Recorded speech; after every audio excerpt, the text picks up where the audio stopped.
have different game plans. Yeah. He had to dig into a playbook a little bit. Exactly, and as you mature and move your way up the ladder as a prospect, I have different game plans. Yeah. He had to dig into a playbook a little bit. Two for your winner by knockout and still under. Ngayong November 9 ay muling lalaban sa ibabaw ng lona. Itong pambato natin sa middleweight division, ang undefeated na si Wiljon Mindoro alias Triggerman. Makakalaban niya si alias Lucas Martins mula sa bansang Brazil na si Lucas de Abreu. May record ito na 14 wins, 5 losses, 11 via knockout. Galing sa 4 na magkakasunod na talo itong si Lucas, kaya naman paniguradong magiging pagkain lang ito ni Mindoro. Magiging dagdag na naman ito sa kartada niyang perpekto. Sa tingin ninyo, anong round kaya tatapusin ni Kabayan itong Brazilian? Bago ang laban ng dalawa, ay balikan muna natin ang huling panalo via knockout sa kanilang karera. July 7, 2024, unang nakalaban ni Mindoro sa Amerika, itong si Tyler Goodjan. Agad nagpasiklab si Mindoro, tinapos lang ito ni Kabayan sa loob lang ng 2 rounds.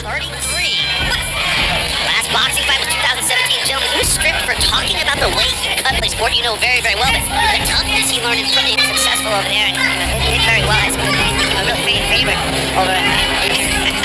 And you wonder why guys lie when they say the way to make weight. It's the easiest cut, so it's a big. He better off cutting off the ring on the door. So much. The idea that Mindoro is not that much of a slickness with the hip movement. Mindoro's not coming into a big time and hurt to the body. Now it's big, short, hard. You gotta throw it between. Hard, big shots. Sort of big body shots. Yeah, but pretty long time. You know, like 2012, 2011. You know, a solid pro for a good elbow. Oh, good shot. Nice uppercut. Hard punches he's throwing. Start up round number 2. Time is 13 wins.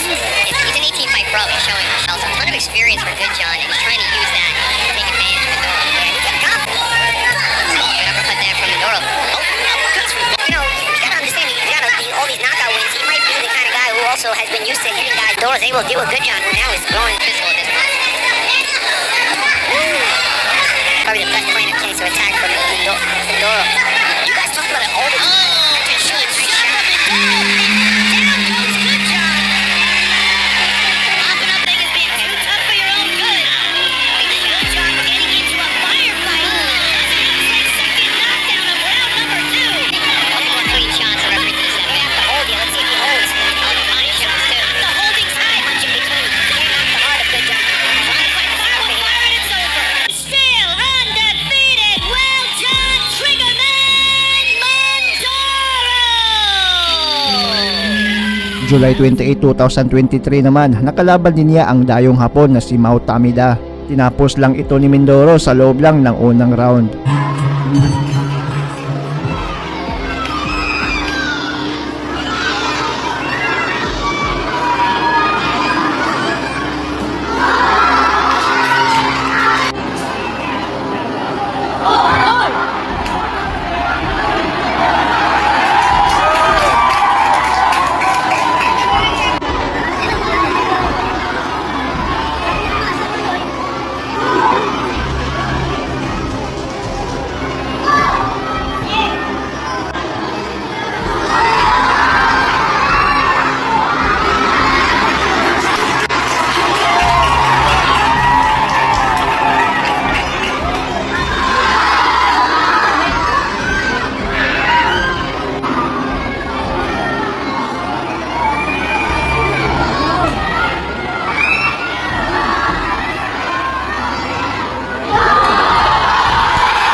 June 2019 naman ang huling panalo via knockout nitong si Lucas Abreu. Nakalaban niya dito ang kapwa Brazilian na si Alexander Baptista. Tinapos ni Abreu ang laban sa unang round lang.